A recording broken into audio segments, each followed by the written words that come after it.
Et si je te disais que la peur qui t'empêche de prendre la parole en ligne ne t'appartient pas?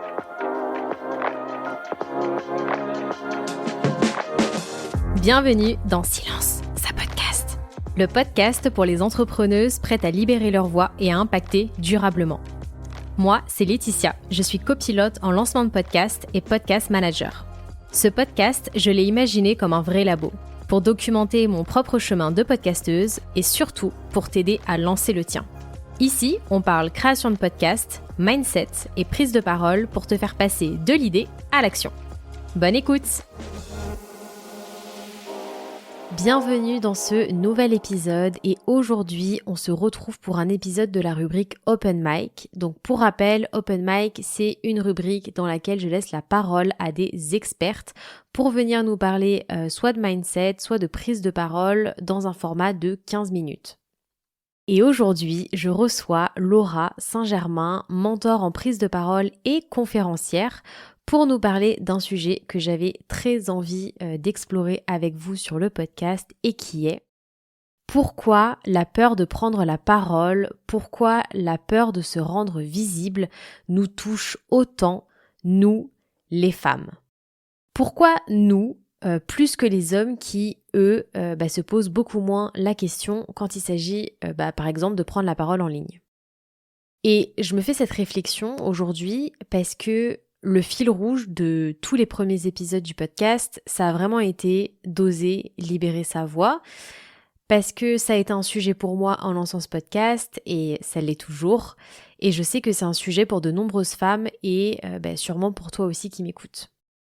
Et bon, je pense que cet épisode, il arrive un peu tard, mais je me suis rendu compte dernièrement qu'on ne pouvait pas parler uniquement de notre rapport avec la prise de parole à un niveau individuel, sans comprendre véritablement les origines de notre blocage, mais au-delà de notre histoire personnelle.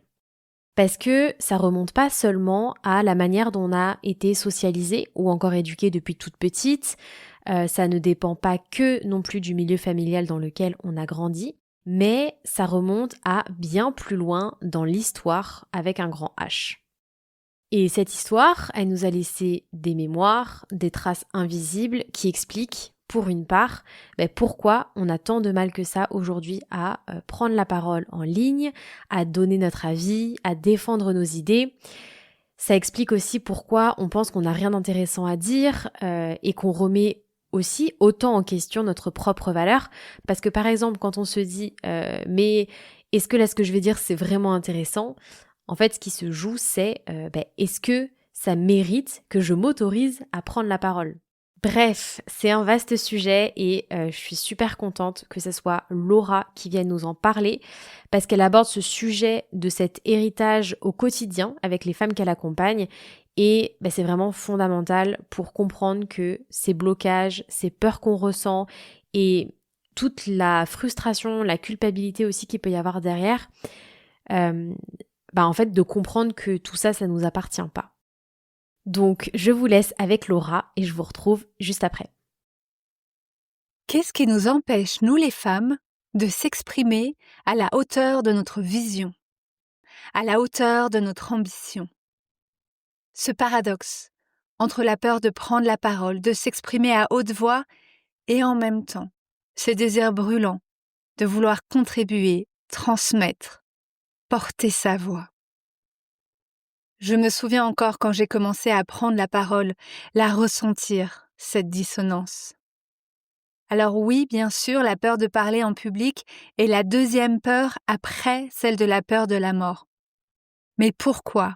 Pourquoi seulement 30% de la parole publique est aujourd'hui occupée par des femmes, contre 70% par des hommes ? Et s'il y avait autre chose ? C'est ce que je te propose de découvrir et d'explorer dans cet épisode. De revenir à la source pour comprendre ce qui se joue en nous en tant que femmes. Là où ce paradoxe entre désir viscéral de porter sa voix et peur de s'exprimer est né. Au cœur de notre histoire collective.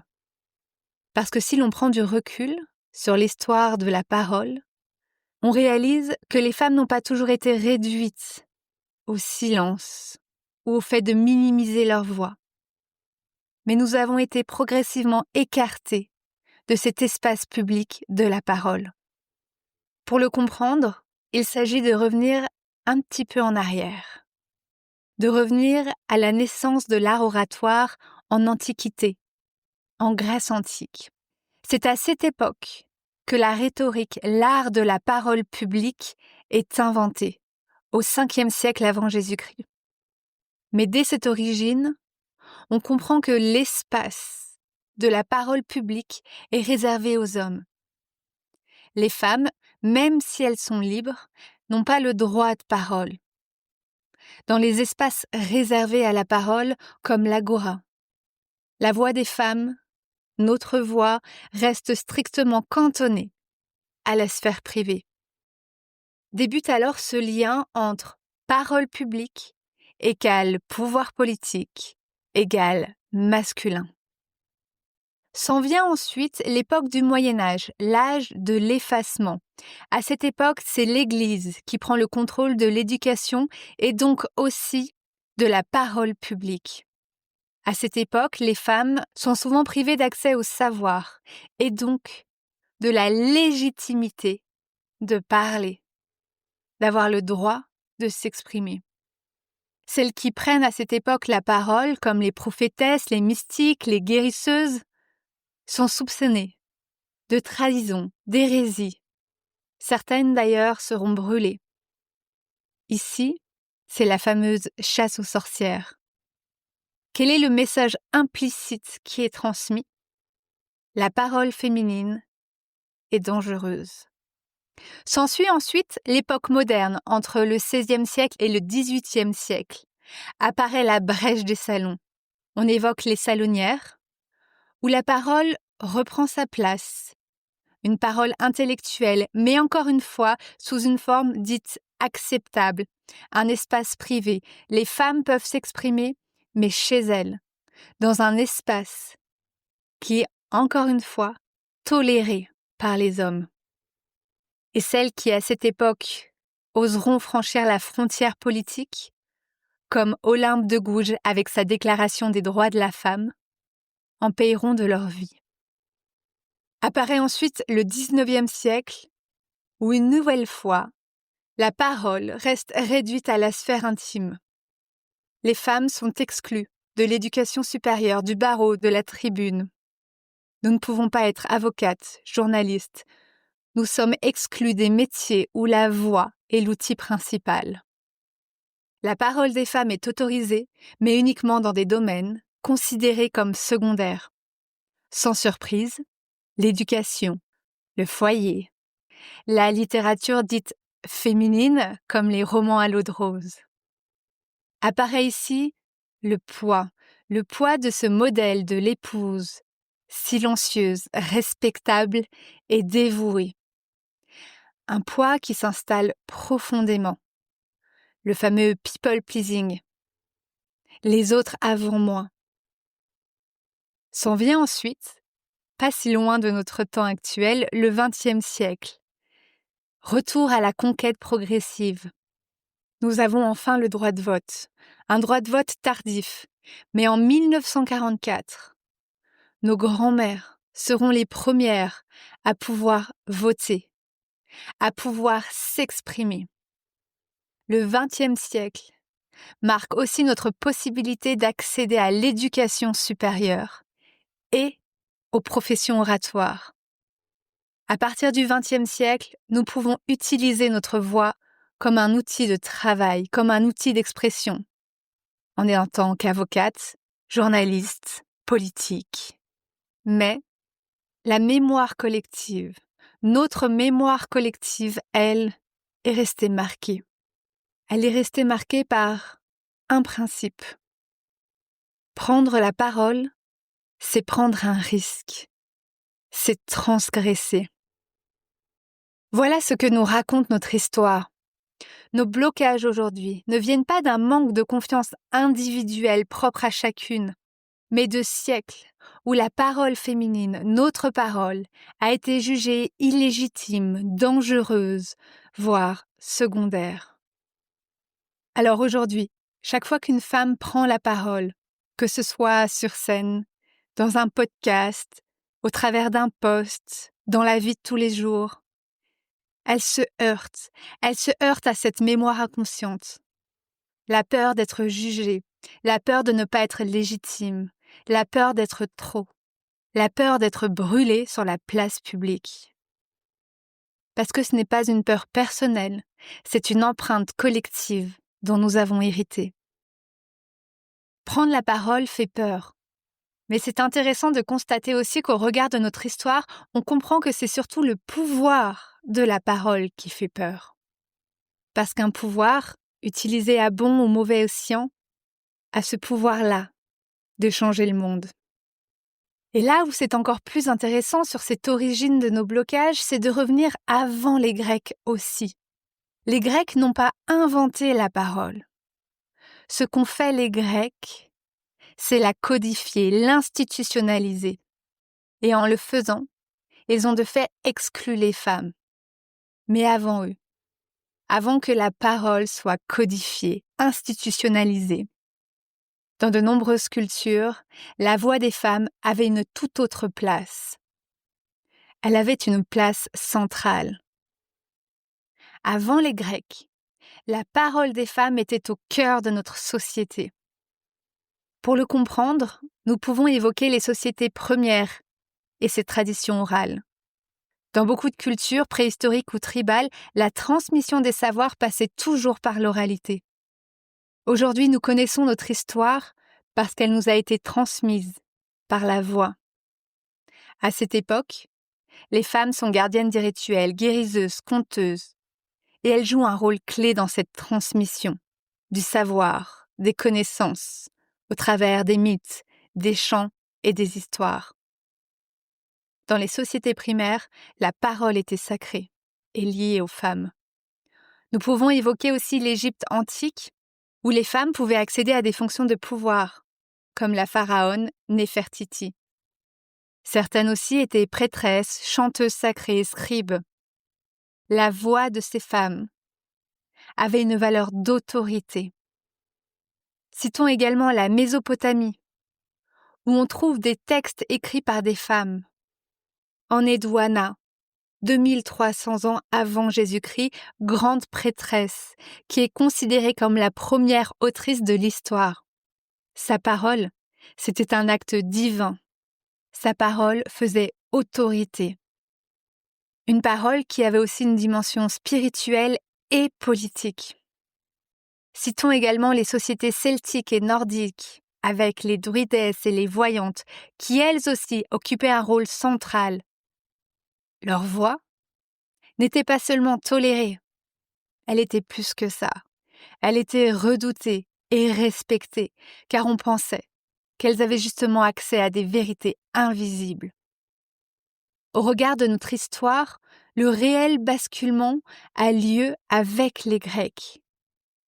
Lorsque s'installe l'idée que notre parole publique appartient aux hommes dans des espaces codés, où les femmes sont réduites à la sphère privée, notre voix dévalorisée ou ridiculisée, et l'art oratoire devient une arme de pouvoir politique. Mais surtout, ce que révèle une nouvelle fois notre histoire, c'est que avant que cette parole soit codifiée, la voix des femmes était source de vie, de vérité et de pouvoir. Ce basculement explique encore aujourd'hui pourquoi beaucoup de femmes sentent inconsciemment que parler fort, c'est déranger cet ordre établi. Pourtant, prendre la parole fait peur. Mais notre histoire nous enseigne que le pouvoir qui peut découler de notre voix fait encore plus peur. Imagine le pouvoir qu'il se cache dans tes mots. Si demain, chaque femme s'exprime à la hauteur de ses aspirations et de sa voix. Et je le vois, j'en suis témoin. Chaque jour, de plus en plus de femmes aspirent à faire ce travail de libérer leur voix. Ce n'est pas pour rien que nous sommes de plus en plus nombreuses à ressentir ce paradoxe entre cette peur et ce désir. La voix de chaque femme est puissante et l'a toujours été. Pour conclure cet épisode, je t'invite à faire un exercice. Pour toi aussi, commencer à te réapproprier ta voix. Prends une feuille et un stylo et je t'invite à écrire sur cette feuille une phrase. Ma voix a de la valeur parce que. Ma voix a de la valeur parce que. Et complète. Complète-la avec tout ce qui te vient. Fais-toi confiance. Tu verras. Écrire déjà noir sur blanc, c'est déjà un acte de réhabilitation de sa voix. Ensuite, pour aller plus loin, je t'invite à partager cette phrase, à partager ce qui est ressorti pour toi, au travers d'un post, au travers d'une conversation, pourquoi pas d'un épisode de podcast, d'une story. Tu peux me la partager aussi en message. Et souviens-toi que chaque mot que tu écris est une preuve que ta voix compte. Merci de m'avoir écouté et surtout merci. Merci de porter ta voix chaque jour. Parce qu'il est là, notre plus grand pouvoir, le pouvoir de notre parole, le pouvoir de ta parole, celui qui transforme ta vie et celui qui a le pouvoir de changer le monde. Comme nous le faisions déjà il y a des millénaires. Parce que ta foi est faite pour être entendue, écoutée et fédérée. Merci pour ton écoute et hâte d'entendre à ton tour ta voix prendre toute sa place. Merci infiniment Laura. Je suis super curieuse de savoir avec quoi vous repartez de sa transmission. Personnellement, j'ai beaucoup appris dans cet épisode et je pense qu'il y a vraiment 2 clés avec lesquelles repartir.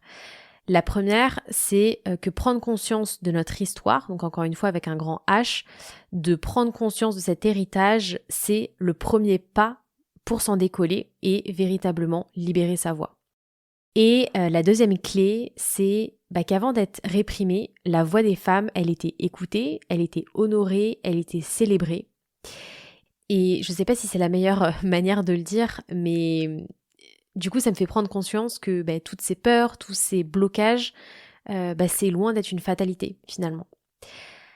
Alors pour réhabiliter ta propre voix, je t'encourage vivement à faire l'exercice proposé par Laura et puisque je suis la première auditrice de mon podcast, je vais moi aussi me prêter au jeu. Donc tu pourras retrouver ma réponse à sa question dans un prochain post sur mon compte Instagram. Si jamais tu veux aussi partager ton exercice à Laura, tu peux la retrouver sur LinkedIn où elle est davantage active, mais aussi sur Instagram.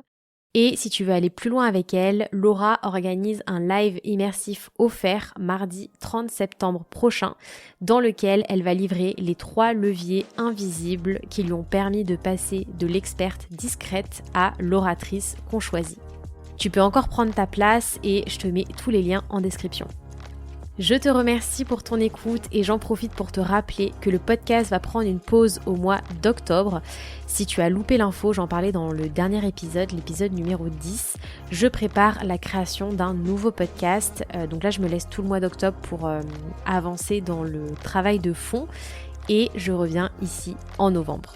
Donc abonne-toi au podcast et rejoins-moi sur Instagram pour ne pas manquer la reprise. Et en attendant, continue d'explorer ta voix, d'écouter tous les premiers épisodes du podcast et la mini-série sur le London Show si ce n'est pas déjà fait.